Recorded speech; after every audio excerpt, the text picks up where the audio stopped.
Hi friends, നമ്മളിന്ന് ഉണ്ടാക്കാൻ പോകുന്നത് മയോണൈസാണ്. അതെങ്ങനെ ഉണ്ടാക്കുന്നതെന്ന് നോക്കാം. ഇത് ഹെൽത്തി ആയിട്ടുള്ളൊരു മയോണൈസാണ് ഉണ്ടാക്കുന്നത്. അതിന് വേണ്ട സാധനങ്ങൾ എന്തൊക്കെയാണെന്ന് നോക്കാം. ഞാനിവിടെ 500 ml മിൽക്ക് എടുത്തിട്ടുണ്ട്.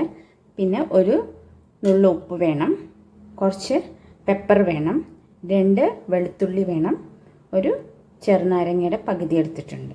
ഇത്രയും സാധനങ്ങളാണ് നമുക്ക് മയോണൈസ് ഉണ്ടാക്കാനായിട്ട് വേണ്ടത്, ഹെൽത്തി ആയിട്ടുള്ളത്. നമുക്ക് എങ്ങനെ ഉണ്ടാക്കുന്നതെന്ന് നോക്കാം. ഫസ്റ്റ് നമുക്ക് പാല് ചൂടാക്കാൻ വയ്ക്കാം. അടുപ്പ് കത്തിച്ച് നമ്മൾ പാല് ചൂടാക്കാൻ വെച്ചിട്ടുണ്ട്. ഇത് തിളച്ച് വരുമ്പോൾ നമുക്ക് ഇതിനകത്ത് നാരങ്ങ സ്ക്യൂസ് ചെയ്ത് കൊടുക്കണം. അപ്പോൾ പനീർ രൂപത്തിലായിട്ട് വരും. പാല് തിളച്ച് വരുന്നുണ്ട്. ഇനി നമുക്ക് ലൈമ ഇതിലേക്ക് ഒഴിച്ചു കൊടുക്കണം. ലൈമ ആഡ് ചെയ്തപ്പോൾ പാല് ഇങ്ങനെ തനിയെ സെപ്പറേറ്റ് ആയിട്ട് ഇങ്ങനെ വന്നിട്ടുണ്ട്. ഇത് നമുക്ക് ഒരു അരിപ്പയിൽ അരിച്ചെടുത്തിട്ട് നമുക്ക് മിക്സിയുടെ ബൗളിലേക്ക് ആഡ് ചെയ്യാം.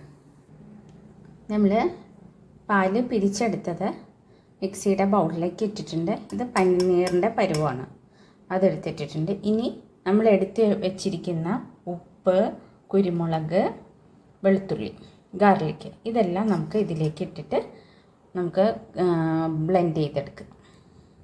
നമ്മൾ വിപ്പ് ചെയ്തെടുക്കുവാണ്. ഇത് 2-3 പ്രാവശ്യം നമ്മൾ ഓഫ് ചെയ്ത് വിപ്പ് ചെയ്തെടുക്കാം. നമ്മുടെ മയോണൈസ് വിപ്പ് ചെയ്ത് എടുത്തിട്ടുണ്ട്. ഇത് നമുക്ക് ഒരു ബൗളിലേക്ക് ഇടാം. നമ്മുടെ ഹെൽത്തി ആയിട്ടുള്ള മയോണൈസ് റെഡി ആയിട്ടുണ്ട്.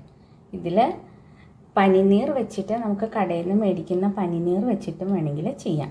ഇവിടെ ഞാൻ പാല് തിളപ്പിച്ച് അതിനകത്തേക്ക് നാരങ്ങ പിഴിഞ്ഞ് പനിനീർ ആക്കി എടുത്തിട്ട് അതിനകത്ത് കുറച്ച് ഉപ്പ്, കുറച്ച് കുരുമുളക്, 2 അല്ലി വെളുത്തുള്ളി, ഗാർലിക്ക് ഇട്ടിട്ടാണ് ഞാൻ കുറച്ച് വെള്ളവും കൂടെ ആഡ് ചെയ്തിട്ട്, ചൂടാറിയ വെള്ളം ആഡ് ചെയ്തിട്ടാണ് ഞാൻ വിപ്പ് ചെയ്തെടുത്തിട്ടാണ് ഈ മയോണൈസ് ഉണ്ടാക്കിയിരിക്കുന്നത്. ഈ മയോണൈസിൽ നമുക്ക് കുറച്ച് പുളി, ഉപ്പ്, പിന്നെ ഇച്ചിരി കുരുമുളകിൻ്റെ ടേസ്റ്റും ഇതിനകത്ത് കാണും.